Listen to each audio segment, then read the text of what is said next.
Кейінгі күндері әлеуметтік желіде ірі компаниялар әйелдер арасында тез тарайтын феминист көзқарастағы жарнамалар мен хэштегтерді жиі қолданып жүр. Әйгілі брендтер феминизмді өз пайдасына асырып жүр ме? Бұл видеода осы тенденцияны және The Guardian мақаласына сүйене отырып фемвертайзинг феноменін зерттейміз.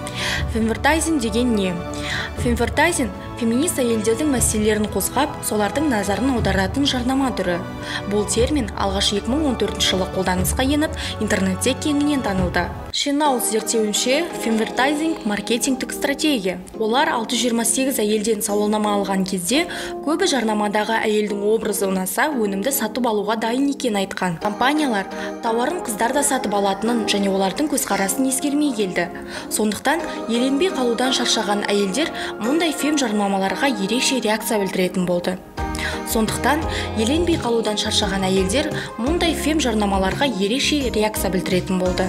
Жарнама берушілер бұл стратегия сатып алушы санын көбейткенін түсінгеннен кейін өздерінің компанияларына феминистік күн тәртібін белсенді түрде енгізе бастады. Феминистік жарнамалардың әлемдік трендтері. 1968 жылы Virginia Slims компаниясы «Сен қиын әрі ұзақ жолдан өттің, қарындас» деген ұранмен жарнама таратты.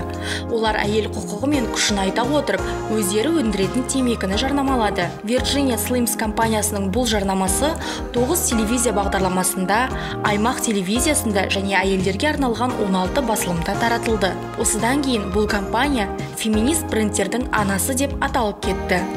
70 жылдардан бастап компания кәсіпқой теннисші әйелдерге демеушілік жасады. Dafriel Beauty компаниясының «Сен өзің ойлағаннан да өте әдемісің» деген ұраны танымал болды. Бұл жарнама әйелдердің сыртқы келбетіне қатысты негізсіз комплекстерді көрсетті. Көп әйел өз бейнесін басқаларға қарағанда нашар бағалайды.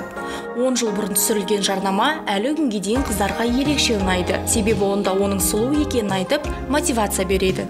Әлеуметтік желіде феминизм трендке айналғанда CoverGirl косметика бренді Girls Can хэштегін шығарды. Акция қыздарды қиындық пен кедергіні жеңуге, істей алмаймын деген тосқауылды жеңіп, қолымнан келеді деуге шақырды.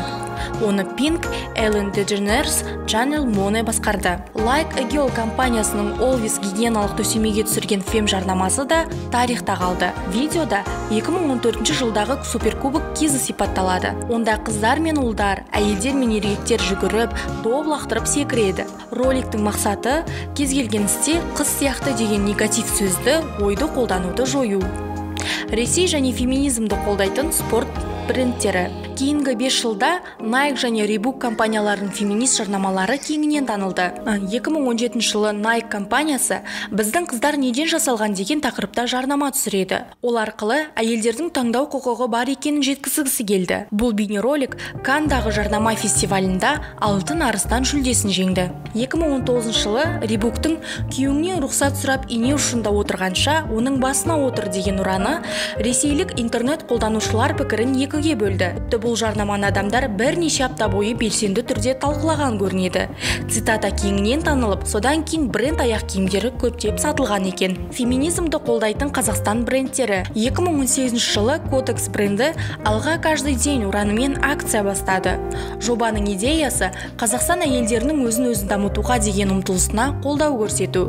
Бренд бұл мәселеге әлеуметтік желідегі блогерлер арасында патриархал қазақ қоғамы туралы дау шыққанда баса назар аударады. 2019 жылы Fortebank бизнес әйелдердің де ісі жобасын қолға алып, ForteFem парфюмін шығарады. Олар бұл ісімен кәсіпте жетістікке жеткен қыз-келіншектердің еңбегін елеп, жас қыздарға мотивация бергісі келген. Бірақ кей бренд феминизм идеясын жарнамалағанымен өздері оның әдеп нормасын сақтамайды. 2017 жылы Вьетнам және Камбоджадағы Nike компаниясында әйел қызметкерлердің құқығы бұзылған. Бірақ сонымен қоса бұл компания әйел қызметкерлерді артық жұмыс істетіп, ол үшін ақысын төлемей келген және ер қызметкерлер харассмент көрсетті деп айыпталған. Қорыта айтқанда, танымал жарнама адамдардың пікіріне әсер ете алатыны рас, бірақ брендтердің негізгі мүддесі тауар сату екенін де ұмытпаған жөн. Ал сіз феминизмді қолдайсыз ба? Әйгілі бренд жарнамасының контекстіне мән бересіз бе? Комментарий бөліміне пікір қалдырып, лайк басып, арнамызға жазылыңыз.